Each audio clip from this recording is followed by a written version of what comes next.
criminal activity is not happening. That's something you should be more than willing to do.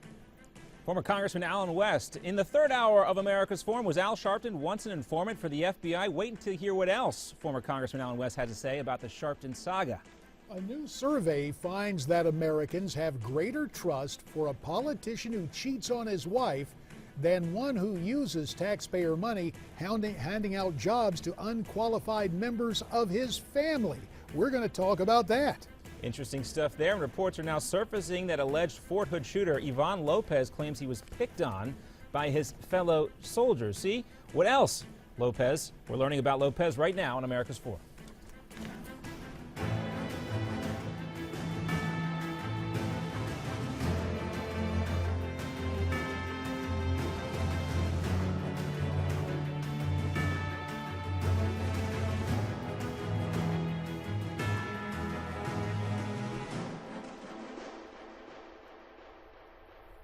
America's Forum, Hour 3. I can't resist the temptation to put it in verse. If it's Hour 3, it's our friend Ed B., Newsmax TV host. Let me write that down. That's I right. want a copyright on that one. Yes, right sir. away. We're going to get that done. I believe you can use that one. Well, guys, we're going to talk about morals right now, and this is incredibly appropriate given some news out there today with a certain congressman we'll get to a little bit later. But the question is, how do American voters look at the issue of morals and what really matters the most to them? A new Quinnipiac poll reveals that a majority of Americans right now are less bothered by a politician who cheats on his or her spouse than one who abuses their political power. Now, let's talk about this national poll from Quinnipiac. It presented just under 1,600 voters with a theoretical congressman, James Miller, who, according to the setup, presented himself with the main concern of developing policies to help middle-class working families. The faux congressman was described as 53 years of age,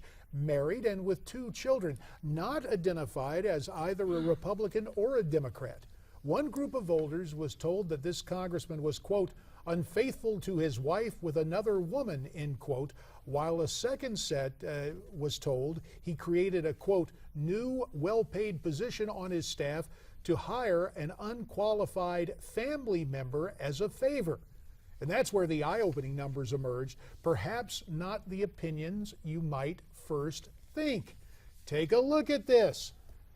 For re-election, very favorable or somewhat favorable opinion of James Miller.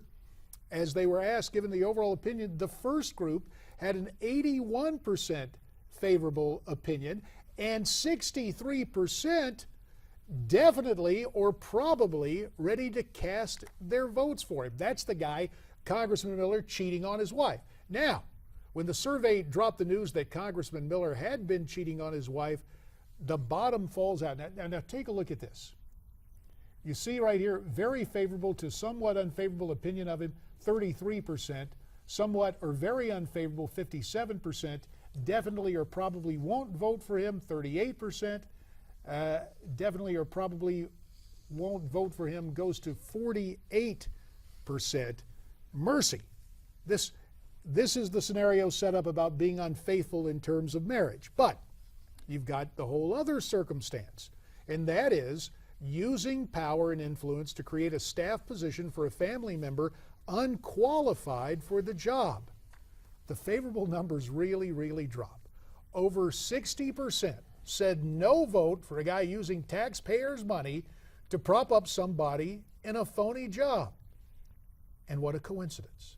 The poll comes out right on the heels of this videotape surfacing from Louisiana. Republican Representative Vince McAllister caught on video just 2 days before Christmas 2013 getting a little too friendly with a female member of his staff. A local newspaper got the video from an anonymous source who in some manner pulled it down from cameras in McAllister's congressional office in Monroe, Louisiana.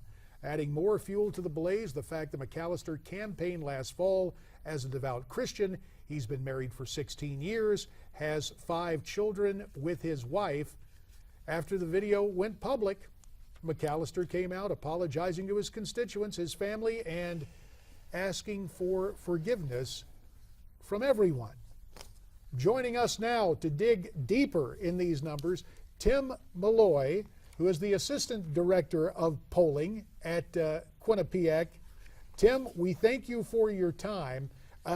Given 12 years on Capitol Hill, I may have mangled some of those stats when I was trying to go through them, but give us the bottom line on what you found out, and did it surprise you?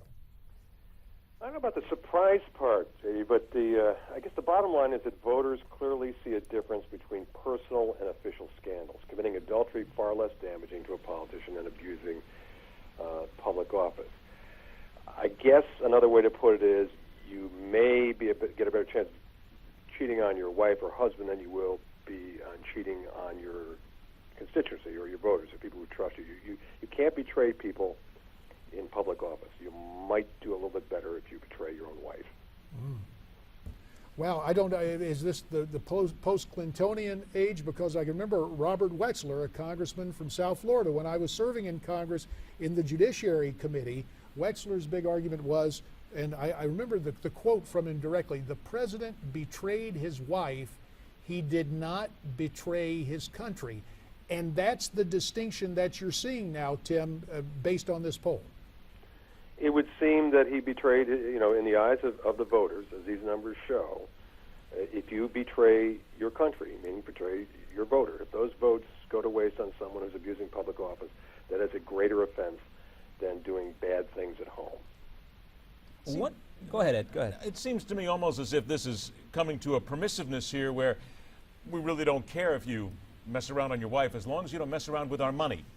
Is it as simple as that with taxpayers' money? Oh, I don't know that we're talking permissiveness. I mean, in either case, this guy is in trouble.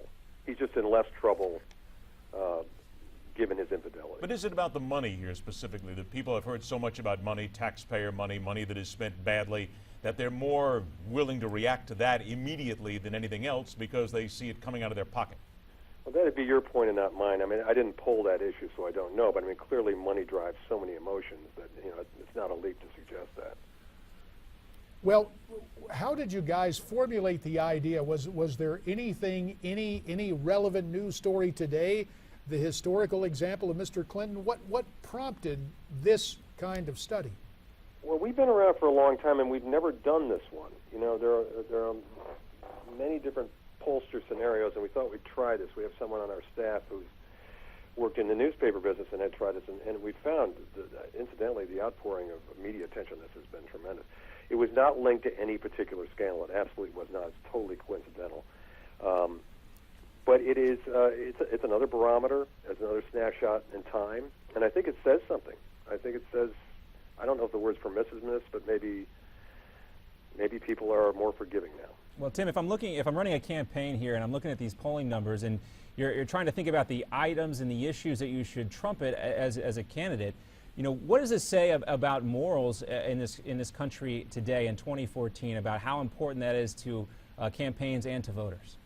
I think, John, still highly important, but maybe, moral's a big word. We were specifically an infidelity with another woman by this man. Morals is broader than that, but I don't think it's a leap to suggest that people are more relaxed with personal mistakes that people make, even people in office. And yet, they are pretty darn unforgiving when it comes to ripping them off and abusing their vote. In other words, hiring this relative who's totally incompetent really offended people. Well, as you take a look at this, and I'm listening to this, I'm applying it to the here and now, Tim Malloy. We have Congressman McAllister in Louisiana. We should note, I don't know what your sample size was. If any voters from Louisiana, every congressional district is a little bit different. Congressman McAllister today asking for forgiveness. Compare and contrast that with the unilateral action taken by one of my classmates, Mark Souder of Indiana, when he was discovered in an extramarital affair, just resigning the next day, not trying to fight it. But it seems, based on your numbers, if Congressman McAllister, if this kind of sample would hold up in Louisiana, Congressman McAllister asking for forgiveness may be able to hang on to his seat. Well, I think you can look at the David Vitter situation. I must tell you, though, and this is the flaw in polling, well, not the flaw, but the reality of it. We did this research over the last week. If we started doing it today, you might get different numbers, just because this is more top of mind. In other words, this was thousands of phone calls made 5 days ago. or up until a day ago. So that can affect it as well. Well, Tim Malloy, the Associate Director of Polling for Quinnipiac University. Always great to get your insight in a very hot topic here to discuss, especially with news coming out today about Congressman Callister. Thanks so much for being with us, and we'll get some more polling information coming from you, Tim, throughout these midterm elections. Anytime, guys. Thank you so much. All right, and it's interesting also because there's no party affiliation there. You would think that the Republican Party would have a higher standard because they hold themselves out to be the party of morality more so than Democrats here, if you could get that from voters. Well, here's a frank admission of someone who has served in Congress. I have seen temptation and corruption be a bipartisan situation, and no an question all too about human that. failing. Yeah. No, I can't say much else That's about right, that. that's It's true. true. We got to go. We want to hear from you. You can write in, find us on social media. Here's the contact info. We'll be right back with your comments coming up later in the show after this.